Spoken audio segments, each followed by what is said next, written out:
하나님께서 사람을 만드시고 사람의 삶을 바라보시니 그들의 삶이 죄악으로 가득했습니다.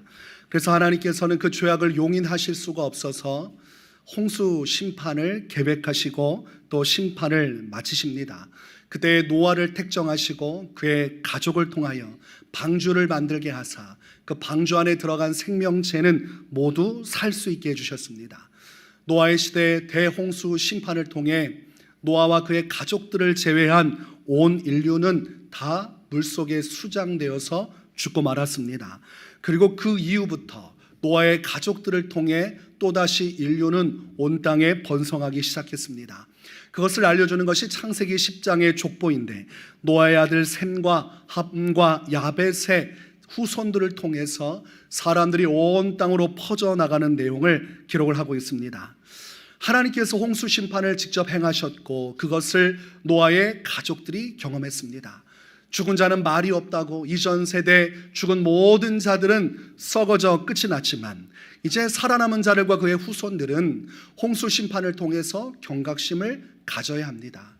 다시는 죄를 범하지 않겠다. 다시는 하나님의 마음을 아프게 하는 일을 행하지 않겠다. 이런 마음이 그들 속에 자리 잡고 있어야 됩니다. 그러나 성경 말씀을 보면 그들은 그런 자각을 하지 못합니다. 죄를 끊어내고 하나님의 말씀대로 순종하는 길로 가기보다 여전히 세속적이고 세상적이며 자기들이 원하는 인생 가운데 모든 마음이 메어져 있었음을 알게 됩니다. 해가 뜨고 해가 지고 비가 내리고 비가 그치고 하늘에서 무지개가 선명하게 드러날 때마다 하나님의 홍수 심판을 떠올릴 수밖에 없고 또 주님이 다시는 홍수로 세상을 심판하지 않겠노라는 언약을 기억해야 하건만 사람들이 무지개를 보고도 아무런 감동이 없이 그저 자신들의 일상을 살아나갔습니다. 그렇게 사람들이 생육하고 번성하고 땅에 가득하면서 그것들이 무리를 짓게 되고 나라를 이루게 되었는데 성경에 보면 니므롯이라는 인물에 대해서 기록을 하고 있습니다. 이 사람은 대홍수 이후에 최초 제국을 창건한 자요 왕의 역할을 감당한 사람입니다. 이 사람은 노아의 아들 중에 함의 아들의 족보에 속한 사람이었습니다. 창세기 10장 8절에서 10절을 보면 이렇게 기록을 합니다.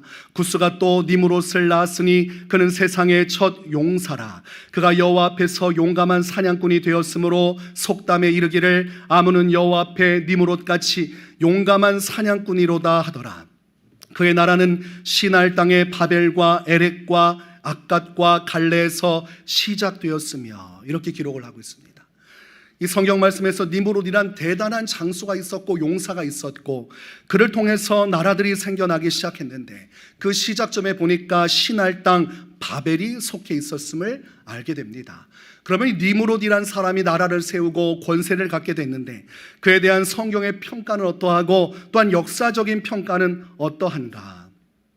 니므롯이란 이름의 뜻은 반역자란 뜻이요 반역하다는 뜻입니다.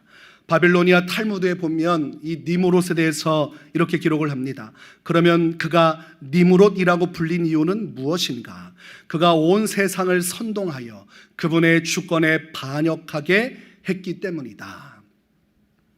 그의 이름 그대로 역사적인 평가 그대로 그는 하나님의 나라를 세우는 인물이 아니라 세상의 나라 하나님의 뜻에 반역하는 나라를 세우는데 혈안이 되었던 인물인 것을 알 수가 있습니다. 유대인의 역사가 요세푸스는 이 니므롯에 대해서 이렇게 기록을 합니다. 니므롯은 사람들이 하나님에 대한 두려움을 떨쳐버리게 만들 수 있는 유일한 길은 그들이 계속 자기의 세력에 의존하게 만드는 것이라고 생각하고 상황을 차츰차츰 전제정치 쪽으로 바꾸어 나갔다.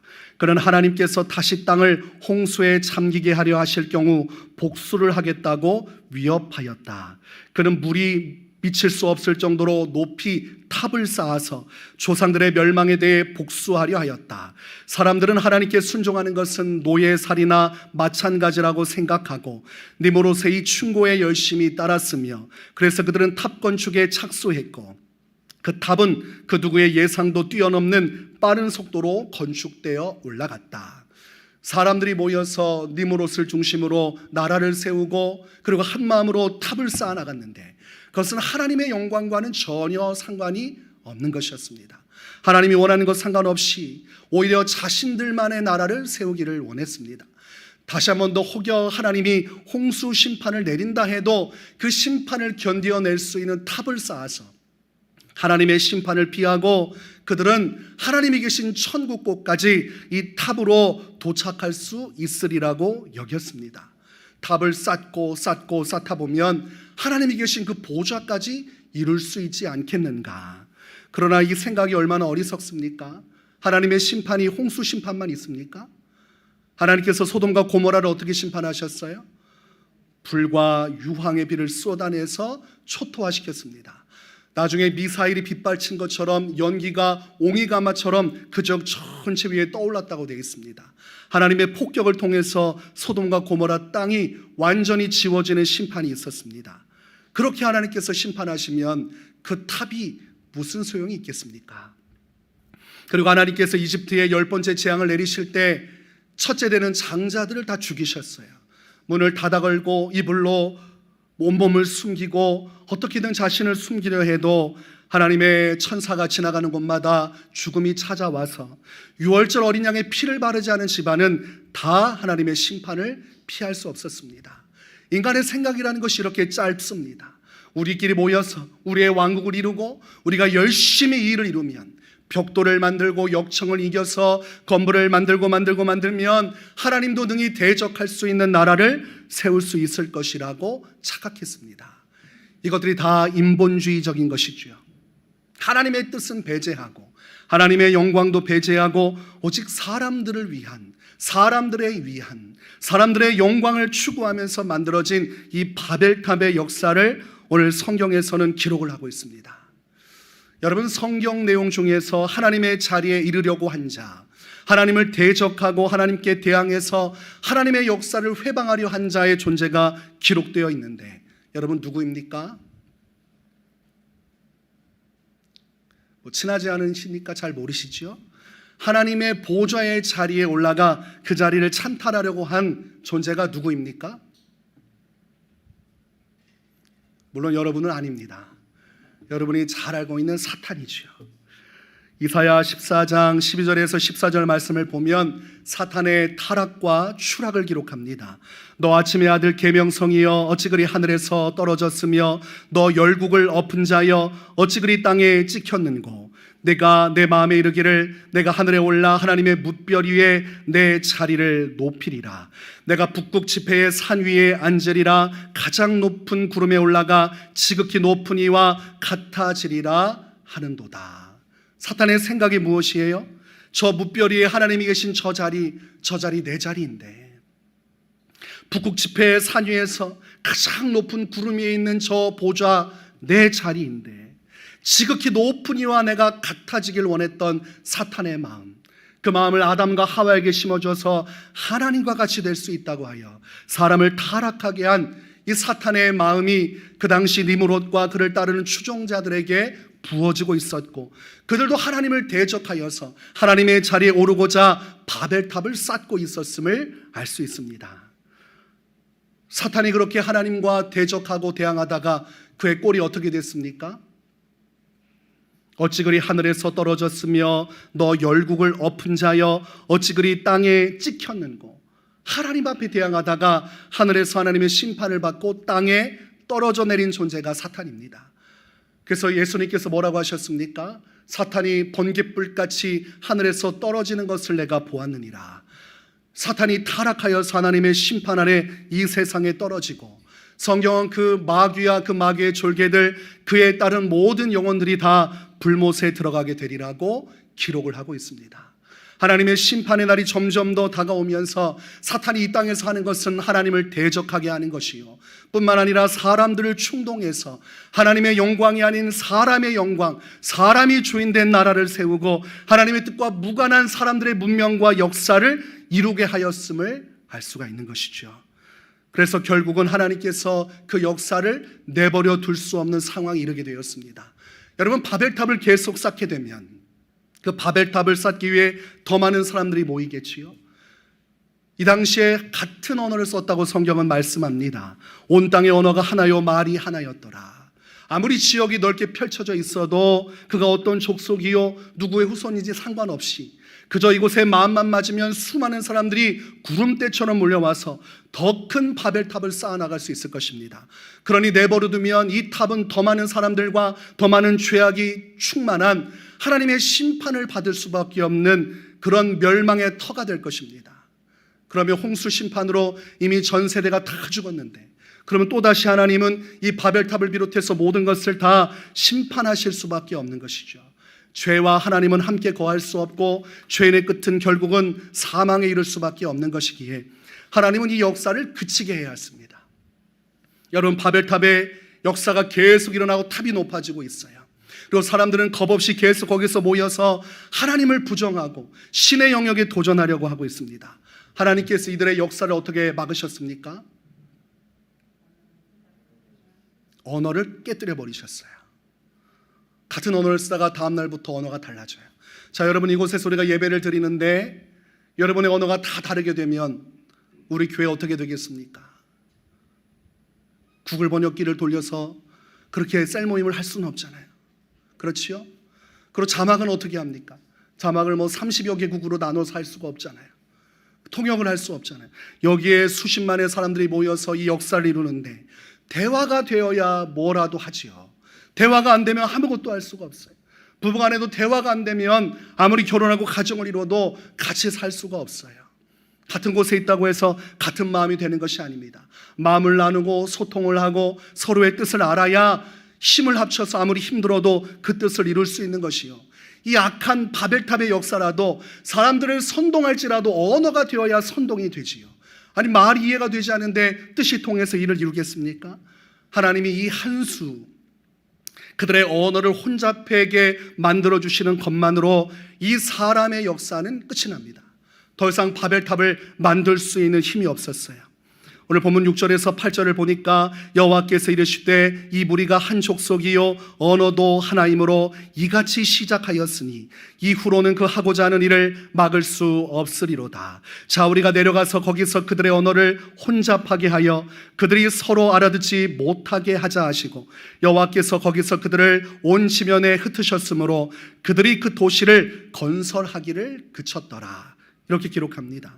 언어가 혼잡해졌고 서로 알아듣지 못하고 아무것도 못하니까 그들은 결국은 그 모든 자신들이 수고해서 쌓아놓은 벽돌, 그리고 역청으로 발라서 세운 그 탑들을 다 포기해야만 했습니다. 거기에 얼마나 많은 정열이 들어가고 얼마나 많은 자신의 시간과 그리고 모든 재물들이 들어갔겠습니까? 열심히 자신들의 탑을 쌓지만 하나님이 허락하지 아니하시니, 하나님이 기뻐하지 않으시니 그 모든 역사가 헛수고가 되고 말았습니다. 9절에 보니까 그러므로 그곳 그 이름을 바벨이라 하니 이는 여호와께서 거기서 온 땅의 언어를 혼잡하게 하셨음이니라. 여호와께서 거기서 그들을 온 지면에 흩으셨더라. 다 흩어졌어요. 여러분, 바퀴벌레가 어떻게 됩니까? 불이 켜지면 후다닥 하고 도망가지요. 바퀴벌레 본 적 없으세요? 너무 고생 안 하고 사신 거 아닙니까? 바퀴벌레를 잠자다가 문득 눈을 떴을 때 바퀴벌레와 눈을 한 번쯤은 마주쳐야 인생의 고난을 제대로 경험했구나. 전 새벽 예배 갈 때마다 이전 사역제에서 바퀴벌레가 항상 저를 맞이해 주었어요. 네, 그 원룸 아주 작은 그 판넬로 불 들어오는 작은 방에서 에어컨도 없어요. 그래서 선풍기 2개 틀고 자다가 새벽에 이제 일어나서 교회 예배 준비를 해야 되니까 내려가는데 바퀴벌레 2마리가 붙어가지고 더듬이를 붙여서 그 제 앞을 막고 있는데, 야, 이걸 가야 되나 말아야 되나 예수님의 이름으로 겨우 그곳을 지나갔던 기억이 납니다. 바퀴벌레 볼 때마다 소름이 쭉쭉 생기는 것이 마음에 여간 불편한 것이 아니에요. 그러나 바퀴벌레 특징이 뭡니까? 불 켜면 도망가요. 하루 일과 끝나고 지친 마음으로 집에 와서 불을 탁 켜면 항상 바퀴벌레가 도망가는 그 아련한 그 뒷발을 보면서 그렇게 저녁을 맞이하곤 했습니다. 오늘 하나님께서 언어를 흩어버리심으로 이 사람들이 다 흩어져 버렸어요.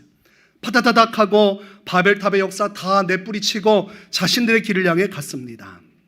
이것이 하나님의 영광을 위하지 않은 사람의 영광을 추구한 결과입니다. 고생은 고생대로 하고 얻은 것은 단 하나도 없습니다. 수고하고 힘쓰고 애썼으면 결과가 있어야 되는데 아무런 결과를 얻지 못한 채 그렇게 힘 다 쓰고 고생하고 자신들의 길로 갔어요. 이 바벨탑 사건이 주는 교훈이 무엇입니까?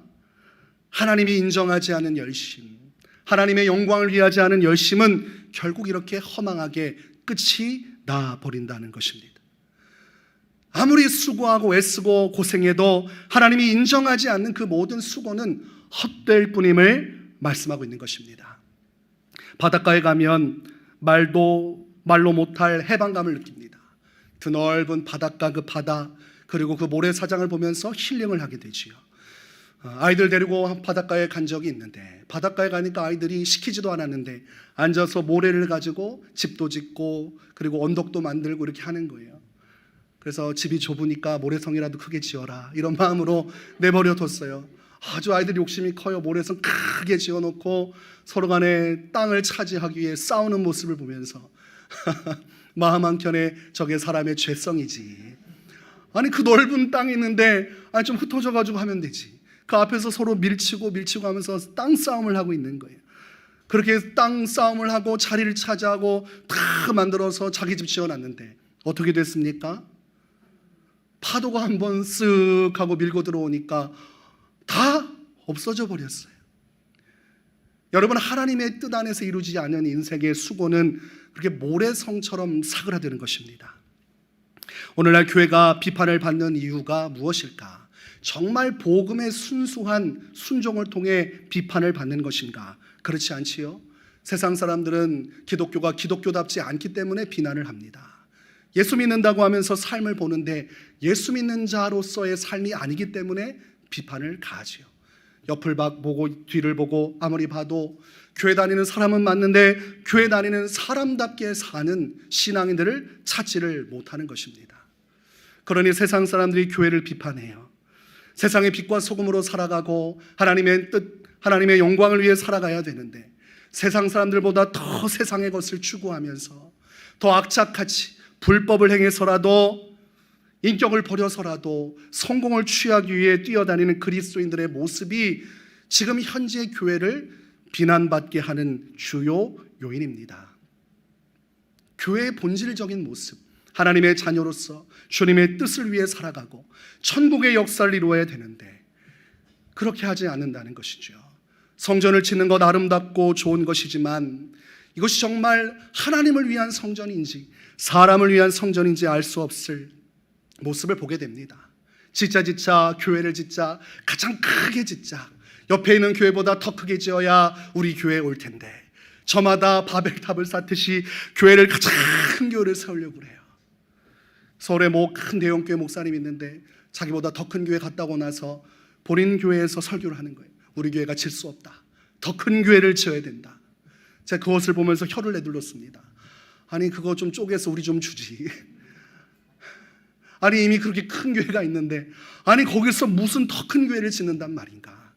목회자들의 바벨탑은 성전 크게 짓는 것, 성전을 크게 지으면 또 그거에 합해서 많이 모여드니까 세상의 영광을 보듯이 집도 컸으면 좋겠고 내가 다니는 회사도 대기업이었으면 좋겠고 교회도 큰 성전이요 우람차고 많은 영광스러운 사람이 오면 좋겠다, 이런 마음을 가지고 몰려드니 목회자들의 꿈은 큰 성전 짓는 것.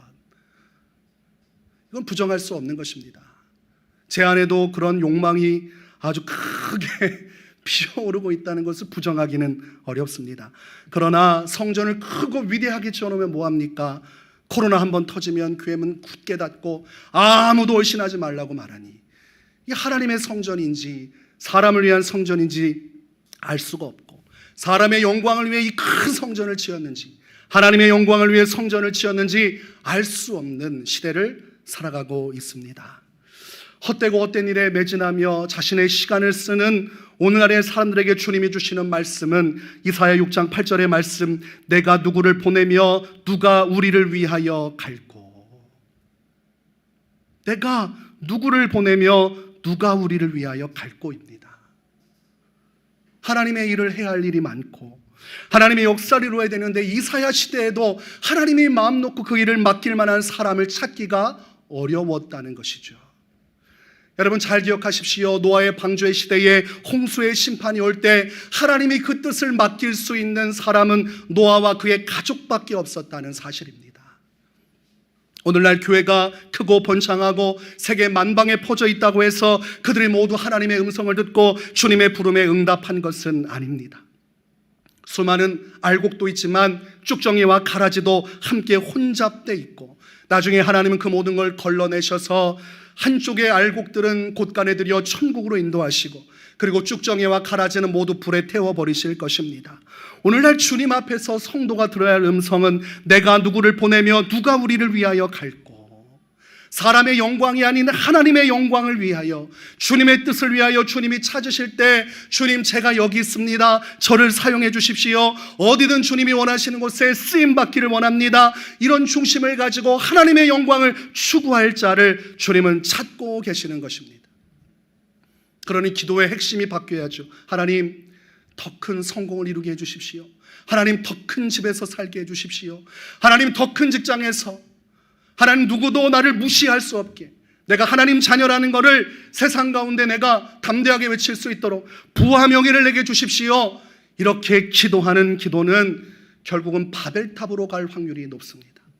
하나님께서 가장 먼저 원하시는 기도는 주여 저를 사용하시며 주님이 원하시는 뜻을 위하여 제가 순종할 터이니 무엇이든 제게 말씀하여 주십시오. 먼저 하나님의 것, 하나님의 나라, 하나님의 영광을 소원하는 마음이 있는 자가 세상의 유혹 속에서도 바벨탑 만드는 길로 가지 않고 하나님의 영광의 길로 가게 되어 있는 것입니다. 누가복음 14장에 보면 어떤 사람이 큰 잔치를 베풉니다. 그 잔치에 사람들을 초청을 해요. 잔치의 시간이 돼서 이제 사람들을 보내었는데, 그런데 그 잔치에 사람들이 오지를 않는 것입니다. 보니까 어떤 사람은 밭을 사서 그 밭을 일구어야 하므로 일이 바빠서 안 된다고 거절했어요. 어떤 사람은 소 5겨리를 샀는데 그거 시험해 봐야 돼서 지금 하는 일이 바빠서 안 된다고 거절했습니다. 어떤 사람은 장가 들어서 아내와 시간을 보내야 되니 지금은 시간을 낼 수 없다고 거절했습니다. 오늘날 이 모습은 하나님 앞에서 신앙생활하는 성도의 모습, 하나님의 부르심 앞에 응답하지 못하는 성도들의 모습과 아주 닮아 있습니다. 하나님, 직장에 바빠서 하나님의 일은 못하겠습니다. 하나님, 가정을 돌보아야 해서 제 아내가 있고 자녀가 있는데 어찌 주님의 일을 할 수 있겠습니까? 주님의 일은 결혼하지 않은 청년들이나 가정이 없는 사람들이 해야지, 저같이 가정을 돌봐야 하는 사람은 도저히 주님의 일을 할 수 없습니다. 하나님, 지금 저희 가정에 돈이 없어서 이렇게 힘들어하는데, 아니 돈 좀 주시지 왜 자꾸 일만 하라고 하십니까? 저 하나님이 도와주지 않아서 돈 벌러 가는데 하나님이 돈 좀 주시면 그때 좀 생각해 보겠습니다. 저마다 각자의 이유로 하나님이 부르셔도 응답을 하지를 않아요. 그러니 오늘 하나님께서 내가 누구를 보내며 우리를 위하여 누구를 보낼고 해도 응답하는 사람이 없어요. 노아 시대에 노아 한 사람만 응답을 했습니다. 오늘날 누가 주님의 부름에 응답을 하겠습니까? 여러분, 여러분에게 인생에서 가장 중요한 것은 무엇입니까?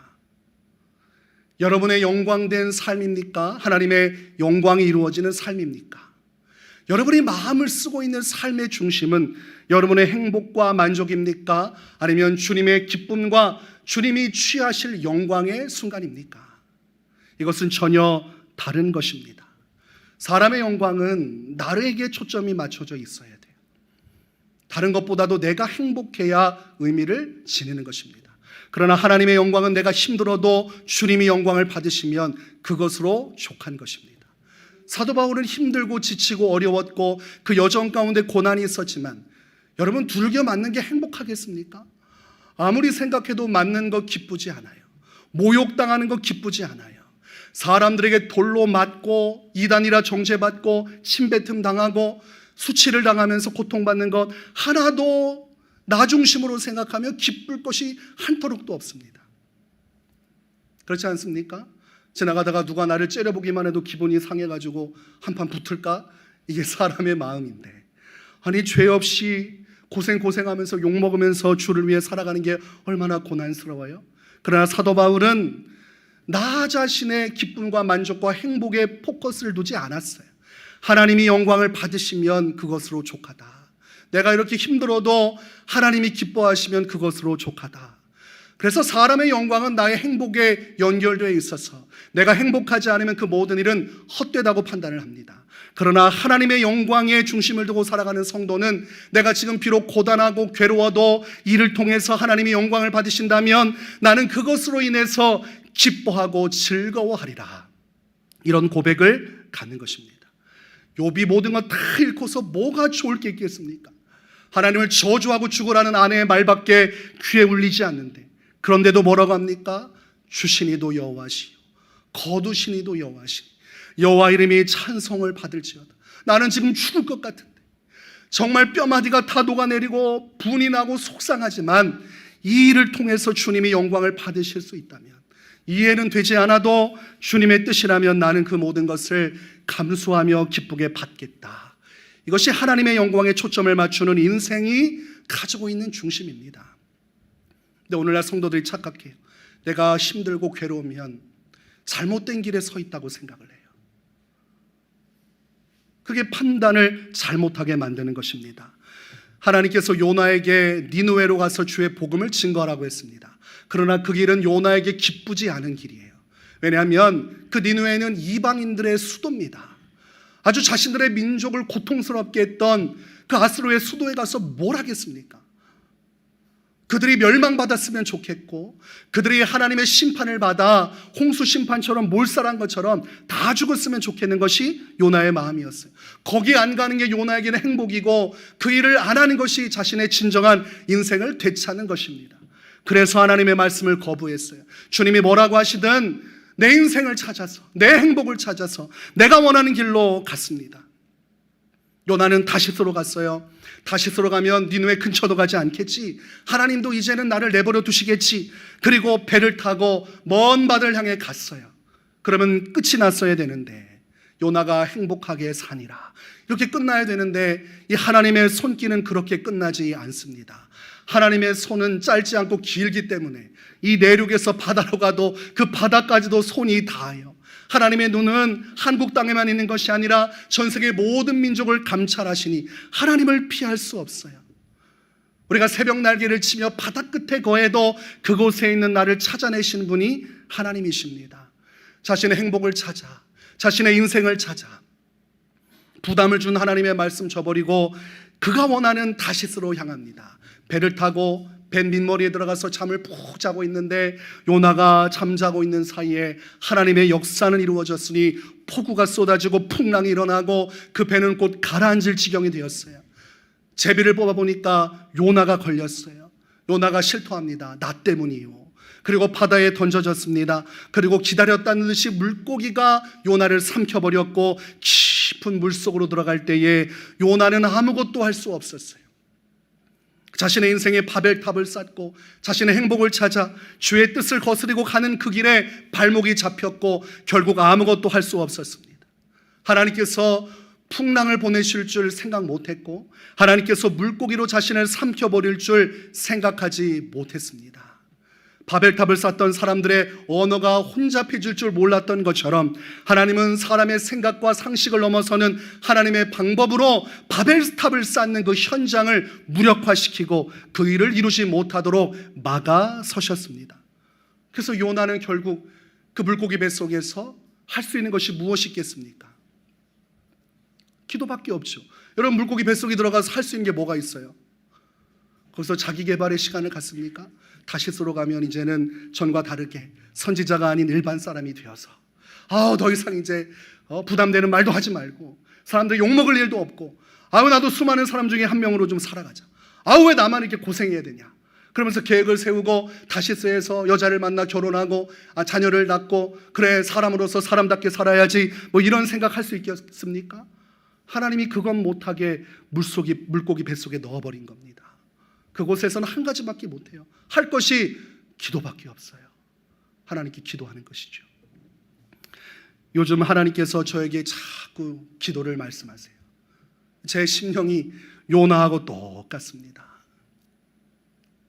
하나님께서 기도하라, 기도하라. 어제 하나님 앞에 기도를 하는데 하나님이 제안해 주신 마음이 있어요. 사단이 교회를 공격하고 있다는 마음을 주셨어요. 그리고 세 가지를 말씀하셨는데 밝히지는 않겠습니다. 사단이 시험을 하고 있다. 이 세 가지로 시험하고 있다. 제가 1시간 정도 기도하고 있는데 막 소름이 끼치면서 영적으로 마귀가 막 시험을 하는 거예요. 기도를 못하게 하려고 찾아온 겁니다. 전에도 몇 번 그렇게 시험을 한 적이 있는데 대수롭지 않게 여겼어요. 영적 전쟁은 항상 있는 것이고, 그러나 하나님이 더 큰 마음을 부어주셨어요. 깨어 있어야 한다. 더 깊은 기도의 세계로 들어가야 된다. 그리고 그 명령은 저만의 명령이 아니라 여러분 모두를 위한 명령임을 오늘 이 시간 들어야 됩니다. 하나님은 세상의 영광에 취해서 내 인생 살아가기를 원하지 않고 더 깊은 하나님과의 만남의 자리로, 주님이 부르시는 은혜의 자리로 우리를 초청하고 있습니다. 그러나 사람들의 눈은 세상에 있어요. 나의 행복에 있어요. 억울하고 부당하다고 느끼죠. 왜 나만 힘들게 살아가야 하는가? 왜 나만 고생해야 하는가? 그러나 그것이 인생 가운데 가장 지혜로운 선택임을 모르는 것입니다. 바벨탑을 열심히 쌓아도 하나님이 그거 중지시키는 날 그 수고가 아무것도 아니죠. 요나가 그렇게 수고해도 다시스로 갈 수 있었습니까? 못 갔지요. 결국은 고생은 고생대로 하고 시간 낭비했어요. 우리의 인생은 짧습니다. 하나님은 하나님의 백성이 이 세상의 욕망을 따라, 세상의 정욕을 따라 나의 영광을 위해 살아가는 길을 반드시 허용치 않습니다. 반드시 발목을 잡습니다. 여러분에게 풍랑을 보내서라도, 물고기 밥이 되게 해서라도 그 바벨탑의 끝에 있는 멸망으로 가지 않도록 하나님의 영광의 자리로 다시 부르시는 그 순간이 올 때, 그 방황의 시간이 길수록 그 허망함은 더 커지죠. 내가 진작에 세상이 아닌 하나님 편에 서서 하나님의 영광을 위해 살았으면 이렇게 시간 낭비하지 않았을 텐데. 전도서 1장 2절에서 말씀합니다. 전도자가 이르되 헛되고 헛되며 헛되고 헛되니 모든 것이 헛되도다. 전도서 12장 13절과 14절에서 말씀합니다. 일의 결국을 다 들었으니 하나님을 경외하고 그의 명령들을 지킬지어다. 이것이 모든 사람의 본분이니라. 하나님은 모든 행위와 모든 은밀한 일을 선악간에 심판하시리라. 하나님이 우리의 인생을 주관하신다면 우리가 사람의 영광을 살아가는 그 인생은 결코 용납하지 않으실 것입니다. 여러분의 인생은 계속 어려운 풍랑과 어려운 물고기를 만나게 될 것입니다. 회개하고 돌이킬 때까지 주님은 끝까지 추격하여서 하나님의 나라 영광을 위한 자리로 부르실 것입니다. 왜냐하면 그곳이 우리가 있어야 할 자리이기 때문입니다. 고린도전서 10장 31절에 그런즉 너희가 먹든지 마시든지 무엇을 하든지 다 하나님의 영광을 위하여 하라. 하나님의 영광이 아닌 길은 성도가 갈 길이 아니에요. 내가 어떤 선택을 하든 그 선택은 저마다 다 다를 수 있지만 그 안에 원칙은 한 가지니 그 모든 것이 하나님의 영광을 위한 것이 되어야 합니다. 그곳에 나의 영광은 있어서는 안 되는 것입니다. 마태복음 6장 33절에 그런즉 너희는 먼저 그의 나라와 그의 의를 구하라. 그리하면 이 모든 것을 너에게 더하시리라. 성경은 너희들의 손으로 바벨탑 쌓지 말고 하나님의 나라와 영광을 위해 살아보라. 그러면 네가 원하는 그 바벨탑 하나님이 알아서 세워줄 것이요 필요하면 더 큰 일들도 너를 위해 행하시리라. 선행되어야 될 것은 우리가 하나님의 나라와 의를 위해 살아가는 것입니다. 누가 뭐라고 해도 내 하나님, 나를 위해 십자가 지신 예수님, 나를 구원하시고 영원한 천국을 주신 예수님의 영광을 위하여 고통이 와도 그 순간이 내게는 행복이라 느껴지지 않아도 주님이 영광을 받으시면 나는 그 길을 가리라. 그렇게 주를 위해 살아가면 나머지 인생의 수많은 문제는 오히려 해소되어지고 하나님께서 평탄한 길을 주시고 모든 것을 더해주는 인생의 복과 은혜가 임한다고 되어 있습니다. 그런 내가 지혜롭다고 하여 나의 갈 길을 찾아 사람의 영광으로 가는 사람은 헛수고하며 시간 낭비하고 아무것도 얻지 못하겠지만, 그러나 하나님을 생각하고 하나님의 나라와 영광을 위해 그분을 위해 살아가는 자는 그 시간을 허비하는 것 같고 세상에서 아무 의미 없는 신앙생활하는 것 같지만 결과적으로는 하나님의 은혜를 누리고 하나님이 주시는 복을 받게 될 것이니 이것이 우리 인생의 결국이 될 것입니다. 여러분의 인생의 발걸음은 어디로 향하고 있습니까? 하나님의 나라와 그의 영광을 위해 나의 모든 순간을 통해 하나님을 기쁘시게 하는 길을 향해 가고 있는지, 아니면 하나님이고 뭐고 내 인생의 행복, 내 인생의 즐거움, 내가 원하는 발걸음을 향해 나아가고 있는지, 오늘 여러분의 인생은 도화지와 같습니다. 하나님이 억지로 그려주시지 않아요. 내가 친히 내 인생의 그림을 그리는 것이, 여러분 바벨탑을 그리는 인생이 아니라 하나님과 함께할 영원한 천국의 아름다움을 그리고 하나님의 역사를 이루는 교회의 아름다움을 그리고 그곳에서 하나님의 나라와 영광을 위해 살아가는, 오직 주님을 위해 존재하는 나의 인생을 아름답게 그려낼 수 있는 복된 인생이 되시기를 주의 이름으로 축원합니다.